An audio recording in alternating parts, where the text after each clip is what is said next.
From Portland, Oregon, this is Democracy Now! In Egypt, the United States followed a standard operating procedure. There's a standard procedure when one of your favorite dictators gets into trouble. First, you support him as long as possible. But if it becomes really impossible, say the army turns against him, then you send him out to pasture and get the intellectual class to issue ringing declarations about your love of democracy, and then try to restore the old system as much as possible. Who owns the world? With the presidential election less than 2 weeks away, we turn to a major new address by Noam Chomsky on pressing topics not addressed: presidential campaign, climate change, Latin America's break with the United States, the Arab Spring, and the danger nuclear weapons already pose in the Middle East.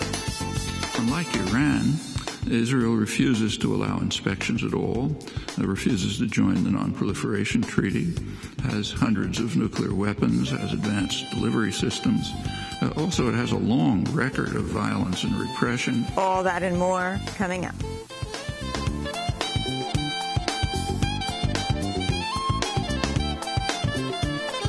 Welcome to Democracy Now!, democracynow.org, The War and Peace Report. I'm Amy Goodman, broadcasting from Portland, Oregon. At least 40 people have been killed in a suicide attack on a mosque in northern Afghanistan. The victims had gathered to mark the first day of the Muslim holiday of Eid al-Adha. Another 70 people were wounded. Violence continues in Syria despite an informal agreement for a 4-day holiday ceasefire. Clashes erupted between government forces and rebel fighters earlier today near a northern military base. A number of anti-regime protests have been held across Syria, with troops firing tear gas and live rounds to disperse demonstrators in several areas. On Thursday, a UN spokesperson for Secretary General Ban Ki-moon said the ceasefire marked a critical juncture for the Syrian conflict. The Secretary General welcomes the reported announcements about a suspension of violence during the Eid holiday. Obviously, the world is now watching to see what will happen on Friday morning. It's in everybody's interests, not least the long-suffering Syrian people, that the guns fall silent tomorrow morning for the Eid holiday. 21 people are dead across the Caribbean, including 11 in Cuba, after Hurricane Sandy slammed the region with heavy rains and powerful winds. The late-season storm hit the Bahamas on Thursday and is now expected to head for the United States. Forecasters are warning the storm could collide with another from Canada, creating a potentially devastating hybrid that could ravage parts of the U.S. Northeast early next week. President Obama took a break from campaigning Thursday to cast an early ballot in his hometown of Chicago. Speaking at the polling center, Obama encouraged Americans to take advantage of early voting. For all of you who have not yet early voted, I just want everybody to see what an incredibly efficient process this was, thanks to the outstanding folks who are at this particular polling place. Obviously, folks in Illinois can take advantage of this, but all across the country, we're seeing a lot of early voting. It means you don't have to figure out whether you need to take time off work, figure out how to pick up the kids, and still cast your ballot. If something happens on Election Day, you will have already taken care of it. If it's bad weather, you won't get wet. Or in Chicago, snowy. This was really convenient. Campaigning, meanwhile, in Ohio, Republican nominee Mitt Romney predicted to supporters his election would mean an increase in workers' take-home pay.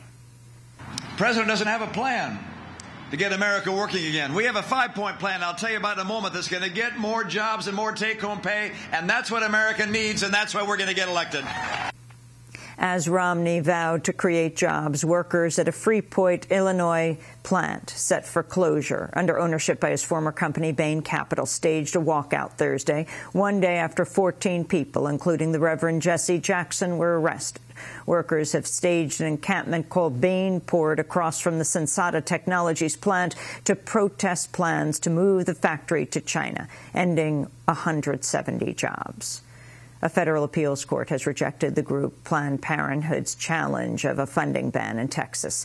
Texas has sought to cut payments to Planned Parenthood and exclude it from a government-funded health program for low-income women because it also provides abortions. The Texas program offers cancer and health screenings as well as birth control services to some 130,000 low-income women, about 40% of whom are served through Planned Parenthood. But on Thursday, the Court of Appeals for the Fifth Circuit in New Orleans declined to reconsider an earlier ruling upholding the ban. In response, Texas Governor Rick Perry immediately announced Texas will stop all payments to program participants affiliated with abortion providers. A recent George Washington University study has warned Texas will be unlikely to provide adequate care to the patients currently served by Planned Parenthood. The Supreme Court set to decide today on whether to hear a challenge to the conviction of 5 former top officials with the Holy Land Foundation, once the nation's largest Muslim charity. The 5 were convicted on charges of backing the Palestinian group Hamas, though they were never accused of supporting violence, instead for funding charities that aided Palestinians in need. On Thursday, supporters of the Holy Land 5 rallied outside a federal building in Manhattan. Michael Ratner of the Center for Constitutional Rights said Holy Land had given money to groups also funded by the U.S. State Department. The foundation gave charity to, as Noor said, zakat committees in Palestine, charitable committees. Those committees were given aid by our own government, by AID. The government's case relied on Israeli intelligence as well as disputed documents and electronic surveillance gathered by the FBI over a span of 15 years. The first trial ended in a hung jury, but prosecutors obtained convictions in a retrial the following year. 17 people were arrested Thursday protesting U.S. drone warfare at the Hancock Field Air National Guard base near Syracuse, New York. Members of the upstate coalition to ground the drones and end the wars were detained after creating a blockade outside 3 of the base's gates, holding signs and pictures of children killed by U.S. drone attacks overseas. It was the latest in a series of protests outside the base where the drones are operated remotely. The late former Democratic senator and presidential candidate George McGovern was remembered on Thursday at a funeral service in his home state of South Dakota. McGovern, best known for running on an anti-war platform against President Richard Nixon in 1972, died Sunday at the age of 90. Speakers at Thursday's service included Vice President Joe Biden. And students at Wesleyan University in Connecticut are continuing to protest against the school's decision to change its admission practices by ending what's known as need-blind admissions. Qualified students now face possible rejection if they're deemed unable to pay full tuition, now around $60,000 a year, making it one of the most expensive schools in the country. Students say the new policy will target the poor and middle class. Today is to stand in opposition to proposed cuts to the need-blind financial aid policy. Essentially what that allows the admissions office here to do, and in other places, is to actively discriminate against applicants based on their socioeconomic class. This is a decision that was made behind the backs of students, without transparency, behind closed doors, at a time when most of the students weren't even on campus to know about it. On Saturday, Democracy Now! Fellow Nemo Allen attempted to interview Wesleyan President Michael Roth about the policy change after the school's football game. Roth refused to answer questions, then grabbed Nemo Allen's microphone and walked away with it. Has there been a total lack of transparency with this decision being made? President Michael Roth of Wesleyan University. Why do you think that? Why has there been a total lack of transparency with the? There has been a lot of transparency. There has been a lot of transparency. There has been?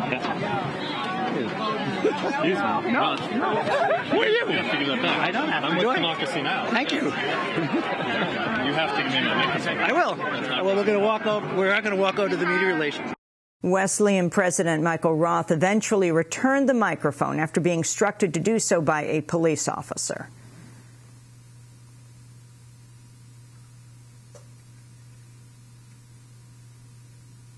And those are some of the headlines. This is Democracy Now!, democracynow.org, The War and Peace Report. I'm Amy Goodman. We're on the road in Portland, Oregon. We are here as part of our 100-city Silence Majority Tour. This week, when President Obama and Republican presidential hopeful Mitt Romney debated issues of foreign policy and the economy, we turned to world-renowned political dissident, linguist, author, MIT professor Noam Chomsky. In a recent speech, Professor Chomsky examined topics largely ignored or glossed over during the campaign, from China to the Arab Spring, to global warming and the nuclear threat posed by Israel versus Iran. He spoke last month at the University of Massachusetts in Amherst at an event sponsored by the Center for Popular Economics. His talk was entitled, "Who Owns the World?" When I was thinking about these remarks, I had two topics in mind, couldn't decide between them, actually pretty obvious ones. One topic is, what are the most important issues that we face? The second topic is, what issues are not being treated seriously or at all in the quadrennial frenzy now underway called an election. But I realized that there's no problem. It's not a hard choice. They're the same topic, and there are reasons for it, which are very significant in themselves. I'd like to return to that in a moment, but first a few words on the background, beginning with the announced title, Who Owns the World? Actually, a good answer to this was given years ago by Adam Smith, someone we're supposed to worship but not read. He was it's a little subversive when you read him sometimes. He was referring to the most powerful country in the world in his day, and of course the country that interested him, namely England. And he pointed out that in England, the principal architects of policy are those who own the country, the merchants and manufacturers in his day. And he said they make sure to design policy so that their own interests are most peculiarly attended to. Their interests are served by policy, however grievous the impact on others, including the people of England.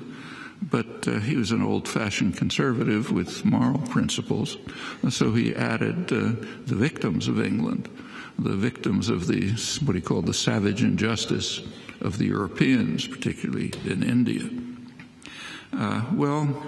He had no illusions about the owners, so to quote him again, all for ourselves and nothing for other people seems in every age of the world to have been the vile maxim of the masters of mankind. It was true then, it's true now. Britain kept its position as the dominant world power well into the 20th century, despite steady decline. By the end of World War II, dominance had shifted decisively into the hands of the upstart across the sea, the United States, by far the most powerful and wealthy society in world history. Britain could only aspire to be its junior partner, as the British Foreign Office ruefully recognized. At that point, 1945, the United States had literally half the world's wealth, incredible security, controlled the entire Western Hemisphere, both oceans, the opposite sides of both oceans. There's nothing, there has never been anything like that in history. And planners understood it. Roosevelt's planners were meeting right through the Second World War, designing the post-war world. They were quite sophisticated about it, and their plans were pretty much implemented. They wanted to make sure that the United States would control what they called a grand area, which would include routinely the entire Western Hemisphere, the entire Far East, the former British Empire, which the U.S. would be taking over, and as much of Eurasia as possible. Crucially, its commercial and industrial centers in Western Europe. And within this region, they said, the United States should hold unquestioned power with military and economic supremacy, while ensuring the limitation of any exercise of sovereignty by states that might interfere with these global designs. And those were pretty realistic plans at the time, given the enormous disparity of power. The U.S. had been by far the richest country in the world even before the Second World War, although it was not yet the major global actor. During the Second World War, the United States gained enormously. Industrial production almost quadrupled, got us out of the Depression. And meanwhile, industrial rivals were devastated or seriously weakened. So that was an unbelievable system of power. Actually, the policies that were outlined then still hold. You can read them in government pronouncements, but the capacity to implement them has significantly declined. Actually, there's a major theme now in foreign policy discussion, journals and so on. The theme is called American decline. So, for example, in the most prestigious establishment, International Relations Journal, Foreign Affairs, a couple of months ago, there was an issue which had on the front cover in big, bold letters, is America over? ? That's announcing the theme of the issue. And there's a standard corollary to this. Power is shifting to the West, to China and India, the rising world powers, which are going to be the hegemonic states of the future. Actually, I think the decline is quite real, but some serious qualifications are in order. First of all, the corollary is highly unlikely, at least in the foreseeable future. China and India are very poor countries.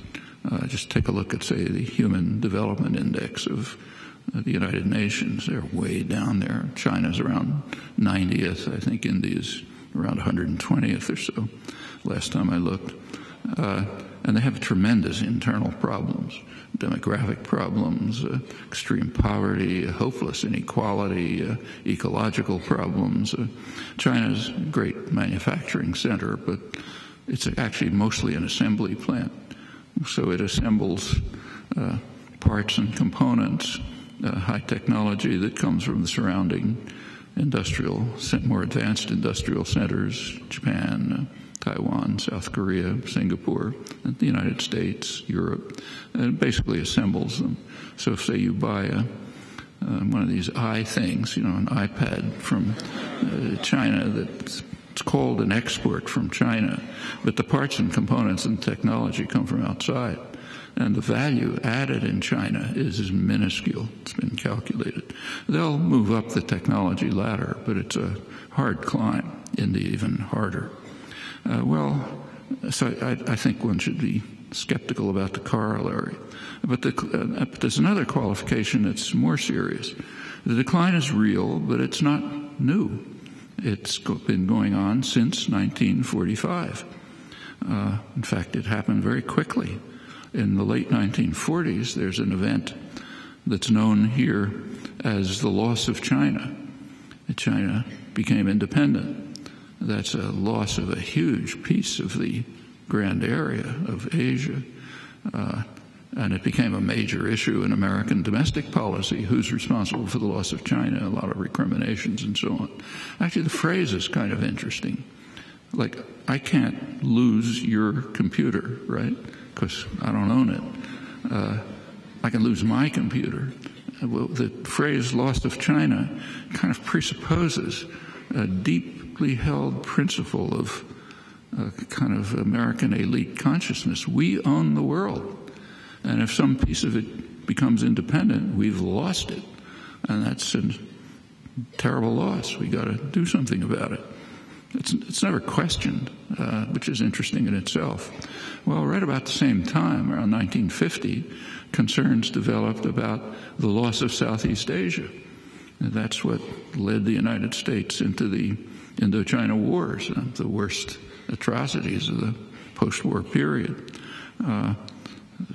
Partly lost, partly not. A very significant event in modern history was in 1965, when in Indonesia, which was the main concern, that's the country of Southeast Asia with most of the wealth and resources, there was a military coup in Indonesia.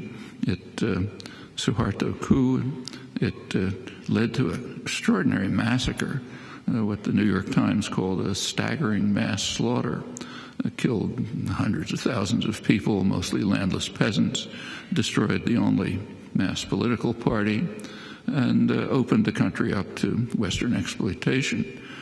Euphoria in the West was so enormous that it couldn't be contained. So in the New York Times, describing the staggering mass slaughter, it called it a gleam of light in Asia. That was a column written by James Reston, the leading liberal thinker in the Times, and the same elsewhere. Europe, Australia. It was a fantastic event. Years later, McGeorge Bundy, who was the National Security Advisor for Kennedy and Johnson, in retrospect, he pointed out that probably would have been a good idea to end the Vietnam War at that point, to pull out.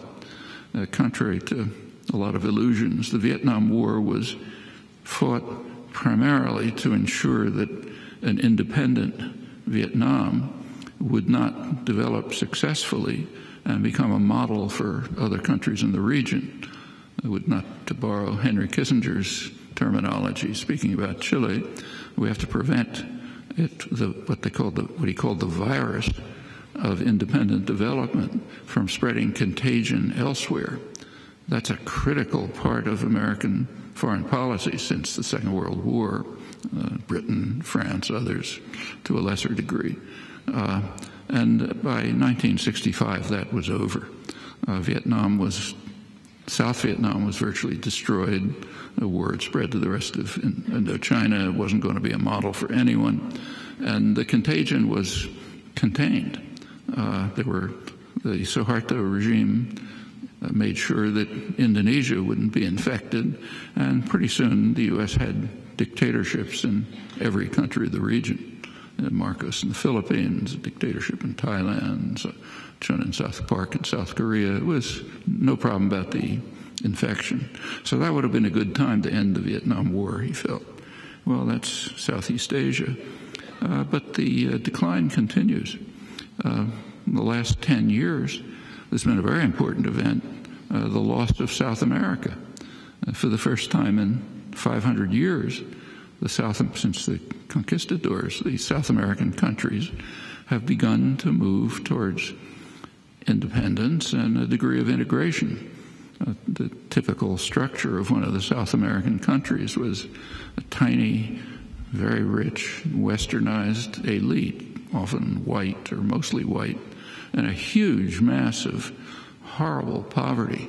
Countries separated from one another, each oriented towards either Europe or more recently the United States. Last 10 years, that's been overcome significantly, beginning to integrate, the prerequisite for independence, even beginning to face some of their horrendous internal problems. That's the loss of South America. One sign is that the United States has been driven out of every single military base in South America. Trying to restore a few, but right now there are none. MIT professor Noam Chomsky. Coming up, he discusses global warming, nuclear war, and the Arab Spring in a minute.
David S. Ware, Astral Earth. The saxophonist died last week at the age of 62. This is Democracy Now!, democracynow.org, The War and Peace Report. I'm Amy Goodman. We're on the road in Portland, Oregon, part of our 100-city tour. Today, though, we're spending the hour with world-renowned political dissident, linguist, author, MIT professor Noam Chomsky. As Election Day comes closer, Chomsky examines topics largely ignored or glossed over during the presidential campaign, including the threat posed to U.S. power by the Arab Spring. Well, moving on to just last year, the Arab Spring is another such threat. It threatens to take that big region out of the grand area. That's a lot more significant than Southeast Asia or South America. You go back to the 1940s, the State Department recognized that the energy resources of the Middle East are what they called one of the greatest material prizes in world history, a spectacular source of strategic power. If we can control Middle East energy, we can control the world. You take a look at the U.S.-UK British coup in Iran in 1953. Very important event. Its shadows cast over the world until today. That was a pretense that it was part of the Cold War. It had nothing to do with the Cold War. What it had to do was the usual fear, independent nationalism. And it wasn't even concerned with access to oil or profits. It was concerned with control of the oil resources of Iran and, in fact, of the region. And that's a theme that runs right through policy decisions, not discussed much, but it's very important to have control, exactly as State Department advisors pointed out in the 40s. If you can control the oil, you can control most of the world, and that goes on.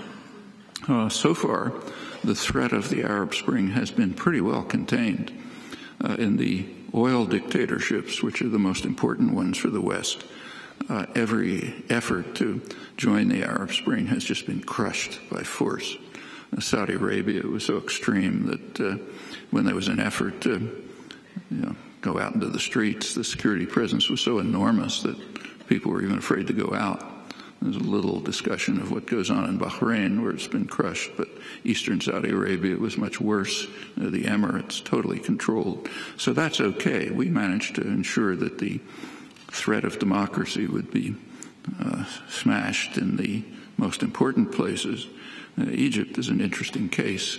It's an important country, not an oil producer. It is a small one. But in Egypt, the United States followed a standard operating procedure. If any of you are going into the diplomatic service, you might as well learn it. There's a standard procedure when one of your favorite dictators gets into trouble. First, you support him as long as possible. But if it becomes really impossible, say the army turns against him, then you send him out to pasture and get the intellectual class to issue ringing declarations about your love of democracy, and then try to restore the old system as much as possible. There's case after case of that. Somoza in Nicaragua, Duvalier in Haiti, Marcos in the Philippines, Chun in South Korea, Mobutu in the Congo, over and over. I mean, it takes genius not to see it. And it's exactly what was done in Egypt and what France tried to do, not quite with as much success in Tunisia. Well, the future is uncertain, but the threat of democracy so far is contained, and it's a real threat. I'll return to that.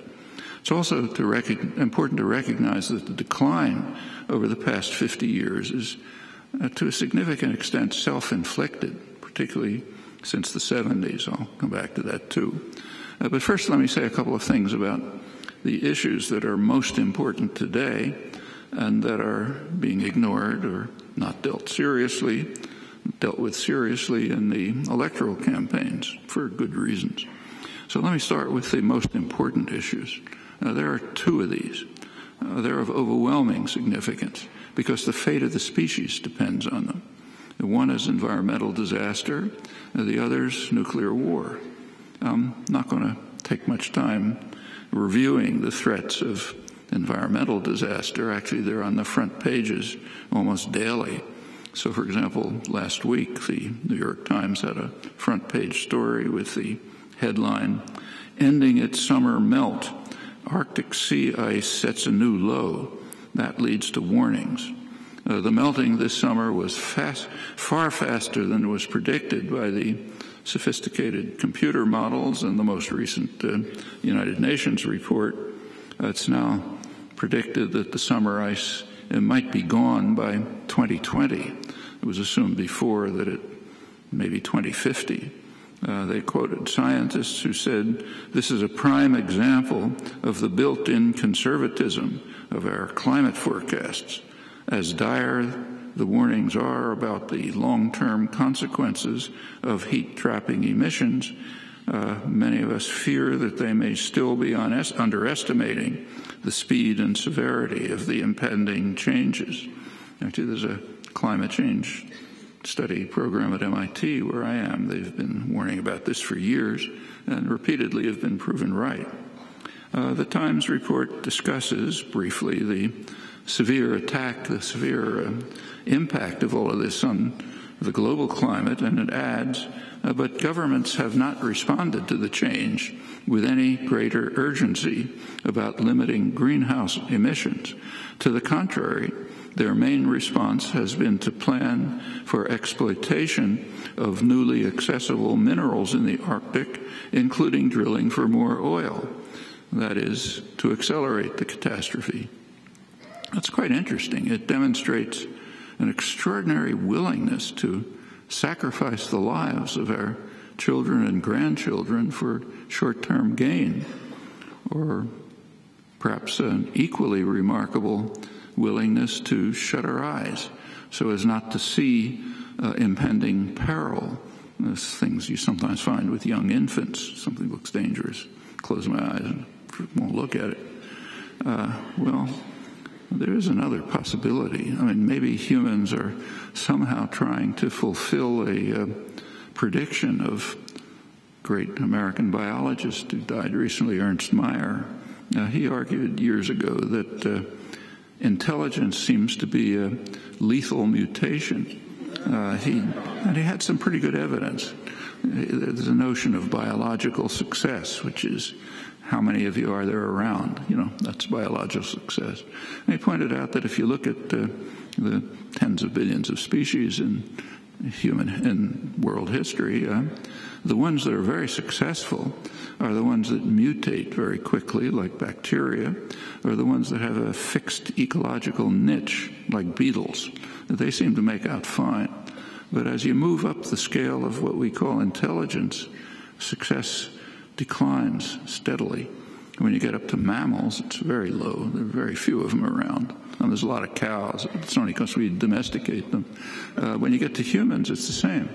Till very recently, much too recent a time to show up in any evolutionary accounting, the humans were very scattered.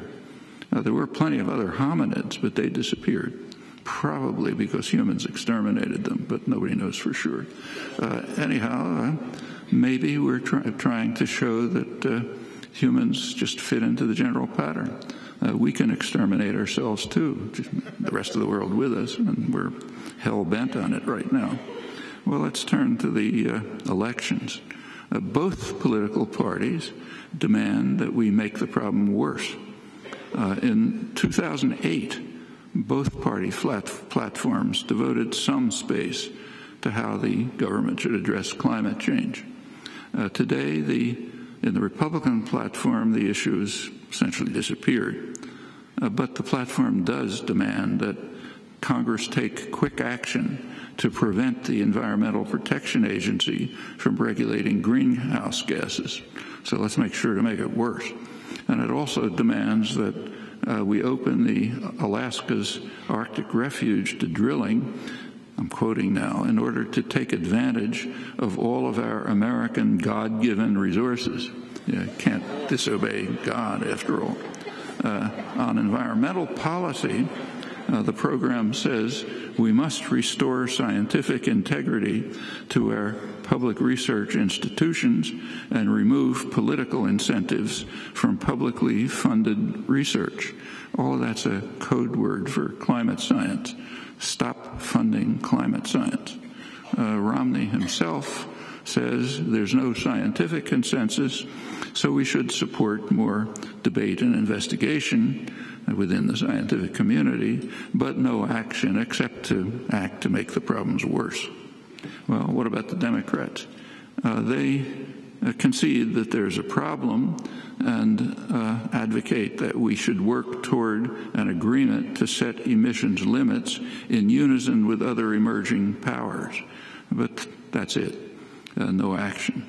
And in fact, as Obama has emphasized, we have to work hard to gain what he calls 100 years of energy independence by exploiting domestic or Canadian resources, by fracking and other elaborate technologies.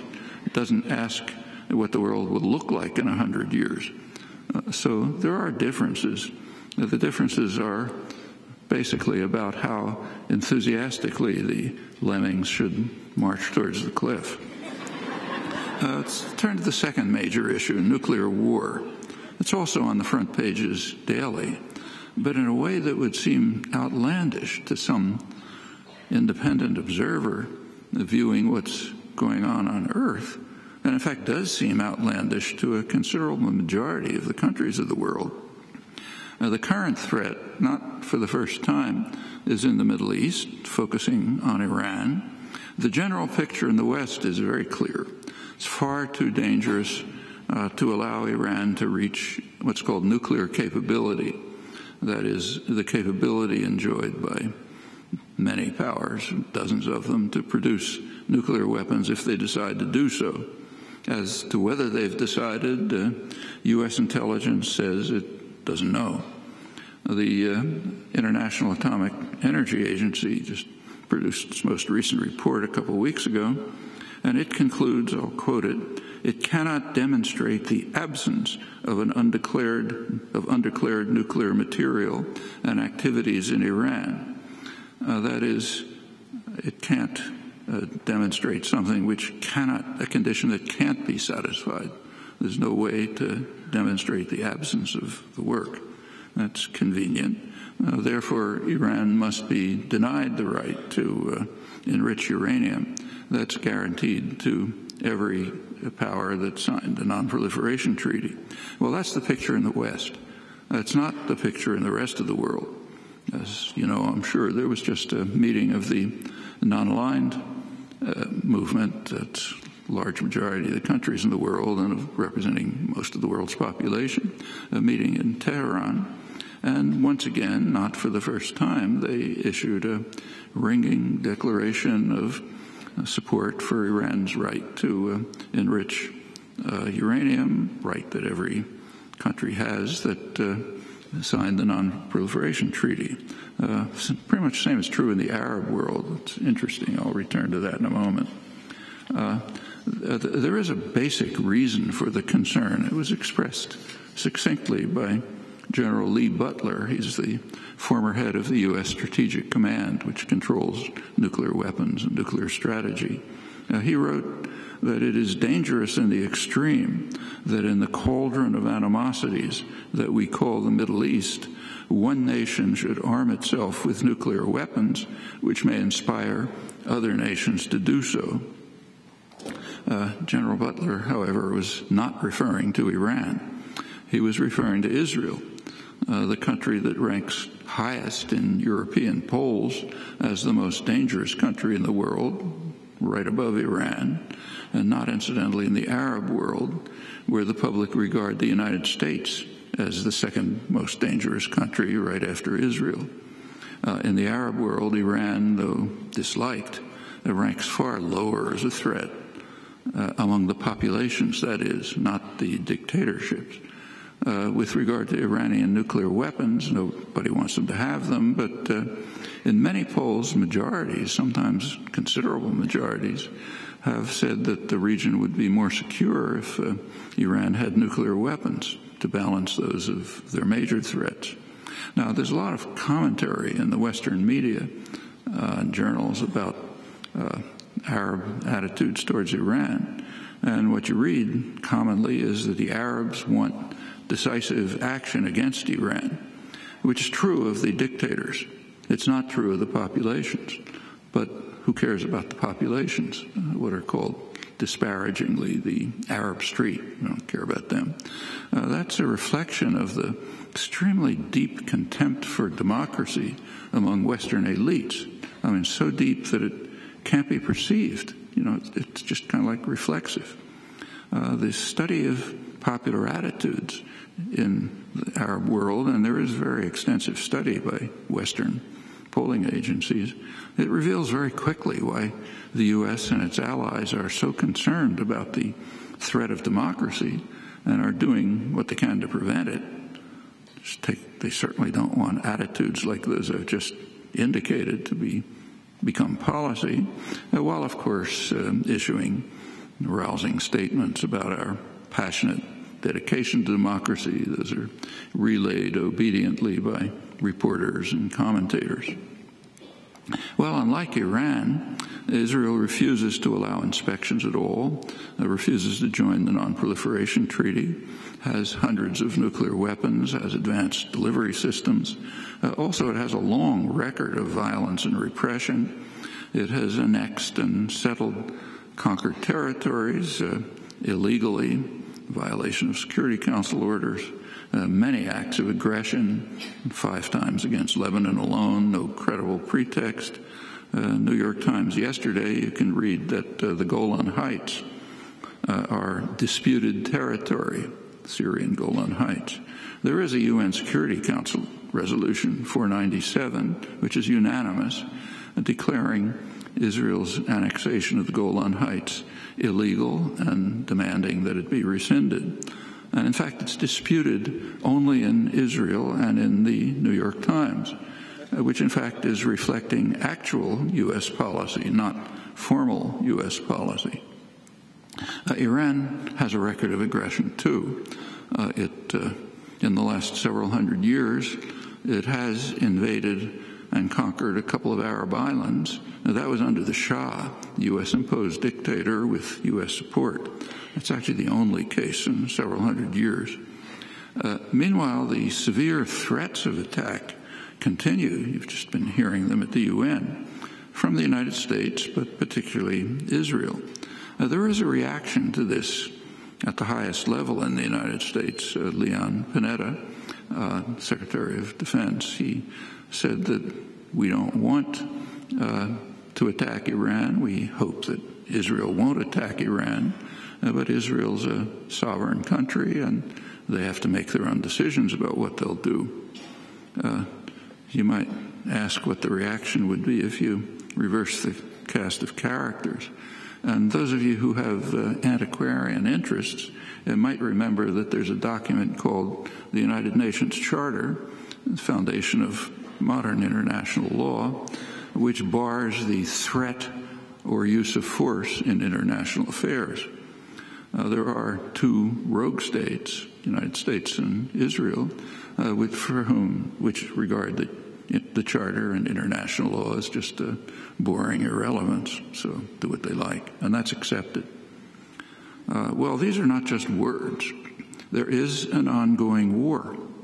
It includes terrorism, assassination of nuclear scientists, includes economic war, U.S. threats, not international ones, U.S. threats have cut Iran out of the international financial system.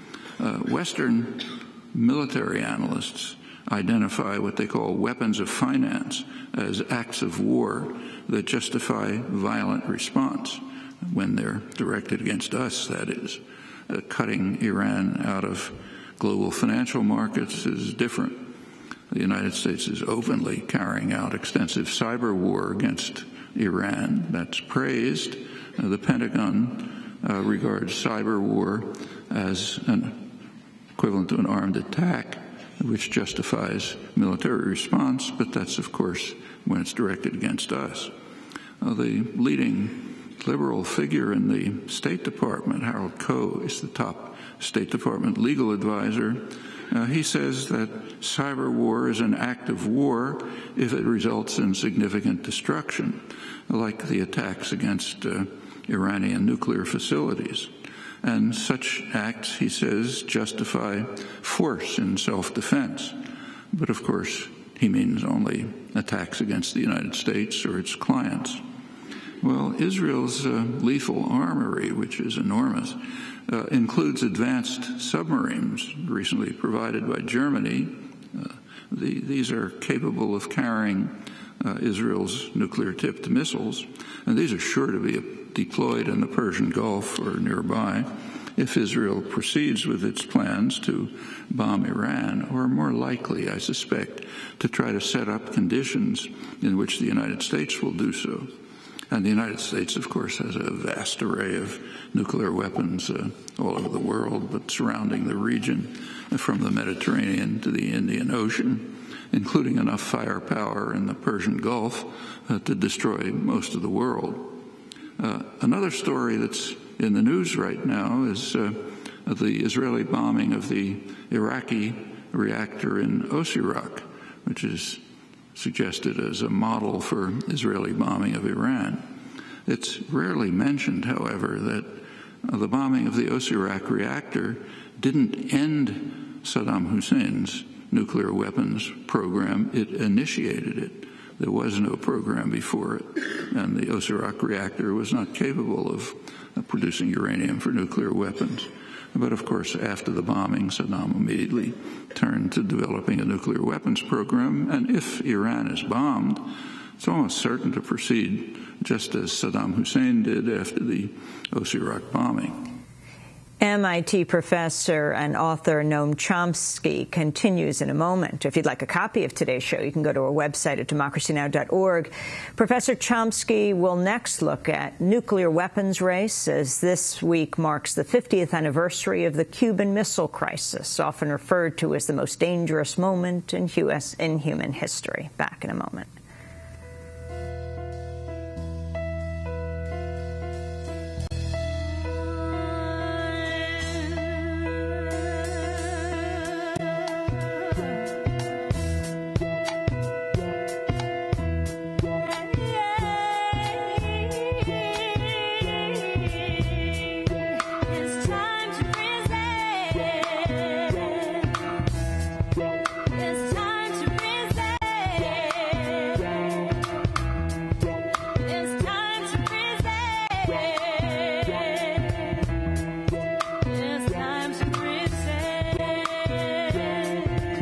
Resistance is something we teach infants. Must leave imprints of the militant in each and every sentence. Our words are relentless because our people are defenseless, so we extend this, hoping we all comprehend this. Resistance is something we teach infants. Must leave imprints of the militant in each and every sentence. Our words are relentless because our people are defenseless, so we extend this, hoping we all comprehend this. It is written an explicit vision of vocal precision with fiery flavor concocted in grandma's kitchen, packed full of wisdom, fall in line for a bowl. Welfare poets resistance. This is Democracy Now!, democracynow.org, the War and Peace Report. We're on a 100-city tour today in Portland, Oregon. I'm Amy Goodman. As we continue our hour today with world-renowned political dissident, linguist, author, and professor emeritus at the Massachusetts Institute of Technology, Noam Chomsky. His recent talk entitled, Who Owns the World? In a few weeks, we'll be commemorating the 50th anniversary of the most dangerous moment in human history. Now, those are the words of historian, Kennedy advisor Arthur Schlesinger, is referring, of course, to the October 1962 missile crisis, the most dangerous moment in human history. Others agree. At that time, Kennedy raised the nuclear alert to the second highest level, just short of launching weapons. He authorized NATO aircraft with Turkish or other pilots to take off, fly to Moscow, and drop bombs, setting off a likely nuclear conflagration. At the peak of the missile crisis, Kennedy estimated the probability of nuclear war at perhaps 50%. It's a war that would destroy the Northern Hemisphere, President Eisenhower had warned. And facing that risk, Kennedy refused to agree publicly to an offer by Khrushchev to end the crisis by simultaneous withdrawal of Russian missiles from Cuba and U.S. missiles from Turkey. These were obsolete missiles. They were already being replaced by invulnerable Polaris submarines. But it was felt necessary to firmly establish the principle that Russia has no right to have any offensive weapons anywhere beyond the borders of the USSR, even to defend an ally against U.S. attack. That's now recognized to be the prime reason for deploying missiles there, and actually a plausible one. Meanwhile, the United States must retain the right to have them all over the world, targeting Russia or China or any other enemy. In fact, in 1962, we've just recently learned, the United States had just secretly deployed nuclear missiles to Okinawa aimed at China. It was a moment of elevated regional tensions. All of that is very consistent with grand area conceptions, the ones I mentioned that were developed by Roosevelt's planners. Well, fortunately, in 1962, Khrushchev backed down, but the world can't be assured of such sanity forever. And particularly threatening, in my view, is that intellectual opinion and even scholarship hail Kennedy's behavior as his finest hour. My own view is it's one of the worst moments in history. Inability to face the truth about ourselves is all too common a feature of the intellectual culture. Also, personal life has ominous implications. Well, 10 years later, in 1973, during the Israel-Arab War, Henry Kissinger called a high-level nuclear alert. The purpose was to warn the Russians to keep hands off while he was, so we have recently learned, he was secretly informing Israel that they were authorized to violate the ceasefire that had been imposed jointly by the U.S. and Russia. When Reagan came into office a couple of years later, the United States launched operations probing Russian defenses, flying into Russia to probe defenses, and simulating air and naval attacks, and meanwhile placing Pershing missiles in Germany that had a 5-minute flight time to Russian targets. They were providing what the CIA called a super sudden first strike capability. The Russians, not surprisingly, were deeply concerned. Actually, that led to a major war scare in 1983. There have been hundreds of cases when human intervention aborted a first strike launch just minutes before launch. That's after automated systems gave false alarms. We don't have Russian records, but there's no doubt that their systems are far more accident-prone. Actually, it's a near miracle that nuclear war has been avoided so far.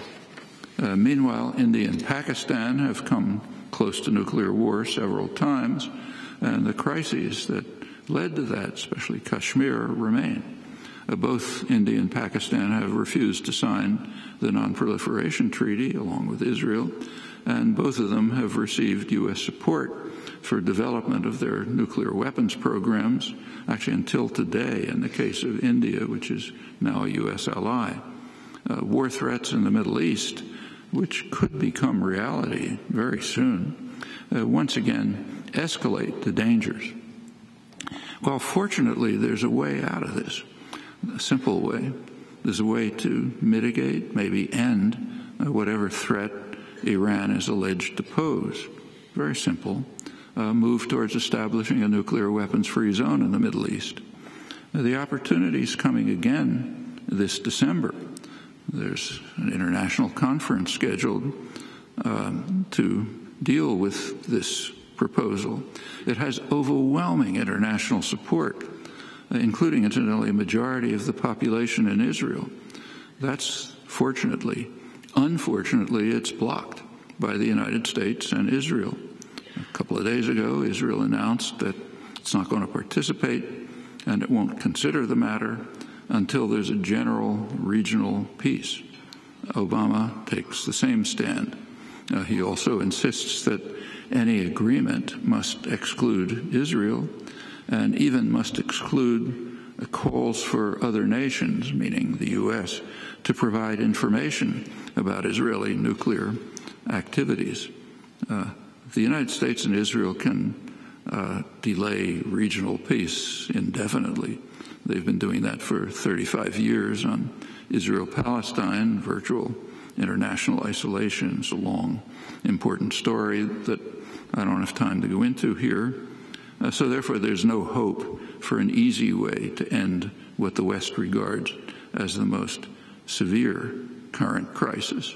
In no way unless there's large-scale public pressure. But there can't be large-scale public pressure unless people at least know about it. And the media have done a stellar job in averting that danger. Nothing reported about the conference or about any of the background. No discussion, apart from specialist arms control journals where you can read about it. So that blocks the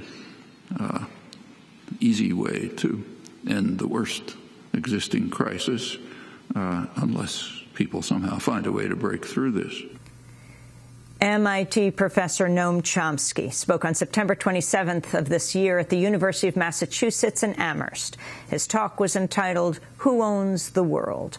If you'd like to get a copy of today's broadcast, you can go to our website at democracynow.org.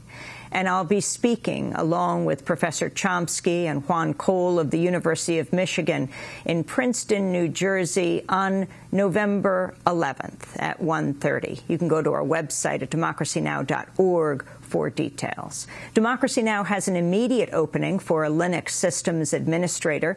You can see democracynow.org for more information. We continue our 100-city silence majority election 2012 tour today in Washington State. At noon, I'll be at Olympia at the Longhouse at Evergreen State College. Tonight at 7:30 p.m., we'll be in Seattle at Town Hall. On Saturday, we're in Everett at Everett Community College at 1:30 p.m., and then in Spokane, Washington at Spokane Falls Community College at 7 p.m. On Sunday, we're in Bend, Oregon at the Greenwood Playhouse at noon, and then in Ashland, Oregon at the Mountain Avenue Theater at 7 p.m. On Monday, we move to Salt Lake City at the Rose Wagner Performing Arts Center, 138 West Broadway, 7 p.m. Tuesday in Peoria, Illinois at Bradley University at the Mitchell Student Center Ballroom, 915 North Elmwood Avenue. On Halloween, Wednesday, we'll be in St. Louis, Missouri at Left Bank Books downtown, 321 North 10th Street at 7 p.m. On Thursday, November 1st in Kansas City, Missouri at IBEW Local 124, 301 East 103rd Terrace, followed by Houston on Friday, November 2nd at the Emerson Unitarian Universalist Church, 1900 Bering Drive at 7 p.m. On Monday, November 5th, on the eve of the election, we'll be back in New York City at Barnes & Noble Tribeca, 97 Warren Street at 6 p.m., then post-election on Thursday, November 8th in Chicago, Saturday at Greenfest in San Francisco, and you can go to our website at democracynow.org for details. Democracy Now! Is produced by Mike Burke, Aaron Mate. Special thanks to our Portland crew, Michelle Buxell-Gleason and Debbie Armand, and to Sam Alcoff, Steve Martinez, Renee Feltz, Nermeen